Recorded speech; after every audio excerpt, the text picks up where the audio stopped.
नमस्कार प्रिय दर्शकों, एक बार फिर आपका स्वागत है हमारी YouTube चैनल प्राचीन ज्ञान सच्चा ज्ञान में।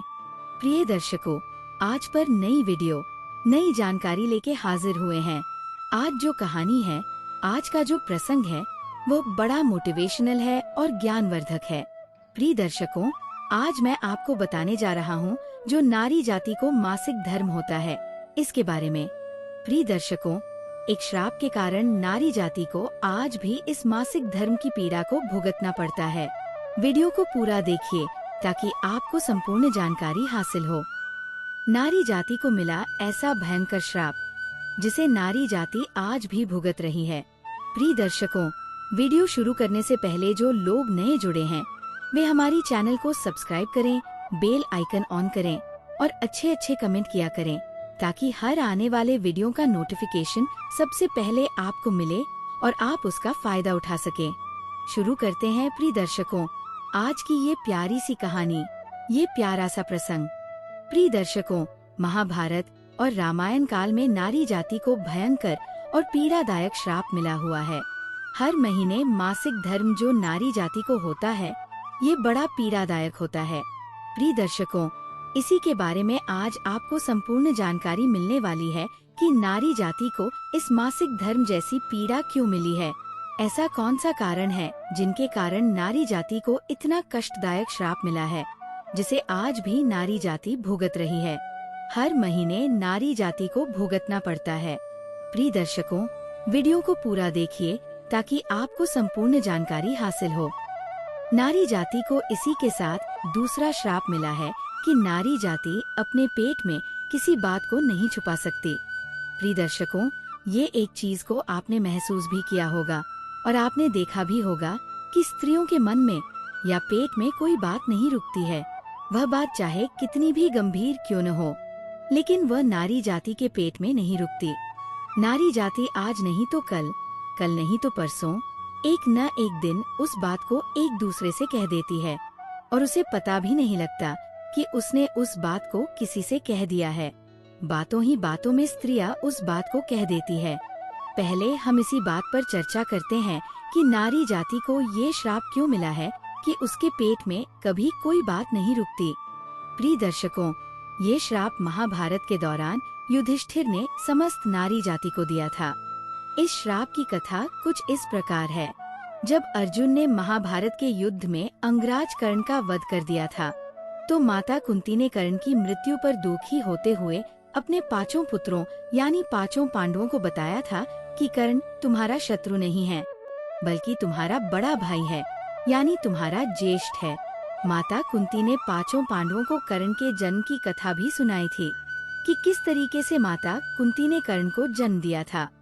अपने कुमारी अवस्था में भूलवश सूर्य के बीज मंत्र का जाप करके और सूर्य को प्रसन्न किया और सूर्य को आने के लिए बाध्य कर दिया। सूर्य को मजबूर करके अपने पास बुलाया और उनके तप से कर्ण का जन्म हुआ था और ऐसी मजबूरी में आकर कर्ण को पानी में बहा दिया गया था। जब इस सत्य को सभी पांडवों ने जाना तो उन्हें बहुत ज्यादा दुख हुआ और धर्मराज युधिष्ठिर इस बात को जानकर बहुत क्रोधित हुए।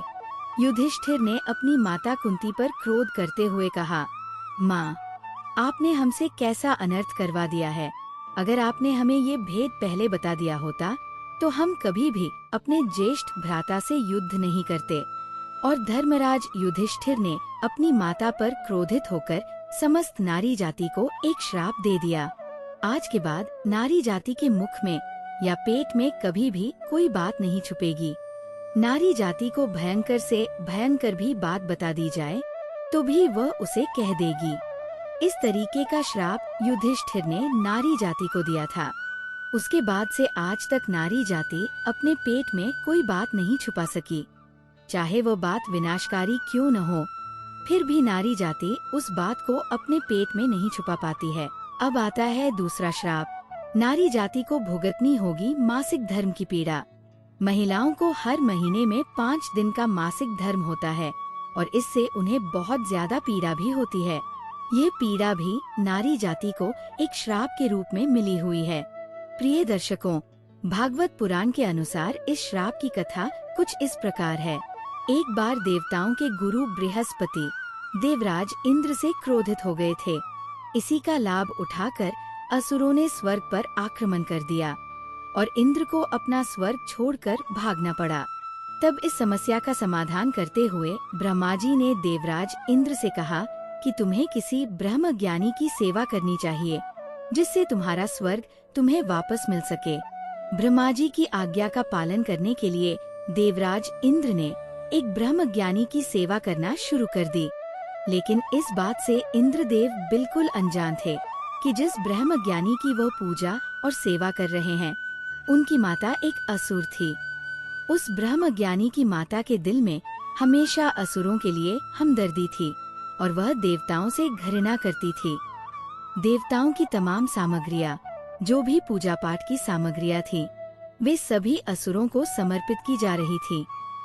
जब देवराज इंद्र को इस बात का ज्ञान हुआ तो वे क्रोध में आ गए और क्रोध में आकर उस ब्रह्म ज्ञानी की हत्या कर दी, जिसकी वे सेवा कर रहे थे।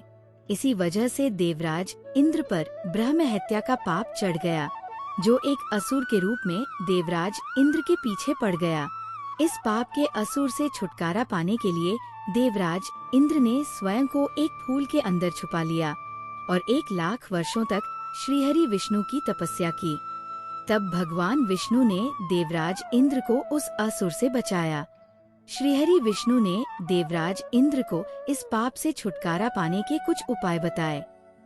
तब विष्णु ने इंद्र से कहा कि इस पाप को 4 भागों में बांटना होगा। तब देवराज इंद्र ने चारों को बुलाकर उनसे अनुरोध किया। पानी, पेड़, पृथ्वी और स्त्री ने इस पाप को बांटने के लिए सहमति दे दी। इसके बाद इंद्र ने उन्हें वरदान भी दिए। पानी, उसे वरदान मिला कि वह किसी भी वस्तु को स्वच्छ और शुद्ध कर सकता है। पेड़, उसे वरदान मिला कि वह किसी भी स्थिति में स्वयं को पुनर्जीवित कर सकता है। पृथ्वी, उसे वरदान मिला कि पृथ्वी पर कोई भी गड्ढा अपने आप भर जाएगा और कोई भी चोट अपने आप ठीक हो जाएगी। स्त्री, नारी जाति को मासिक धर्म की पीड़ा मिली, लेकिन इसके साथ ही इंद्र ने नारी जाति को वरदान भी दिया। इंद्र ने नारी जाति को ये वरदान दिया कि जब भी कोई स्त्री इस पीड़ा को सहन करेगी, वह दूसरों को जीवन देने की क्षमता रखेगी। यही कारण है कि नारी जाति को हर महीने मासिक धर्म होता है, जो अत्यंत पीड़ादायक होता है। ये थी नारी जाति के मासिक धर्म की कुछ अनसुनी रहस्यमयी बातें, जिनकी वजह से नारी जाति को ये पीड़ा सहनी पड़ती है। ये पीड़ा नारी जाति को अनंत काल तक भुगतनी होगी। हम उम्मीद करते हैं कि आज का ये वीडियो आपको जरूर पसंद आया होगा और इस वीडियो से आप ढेर सारी प्रेरणा लेंगे।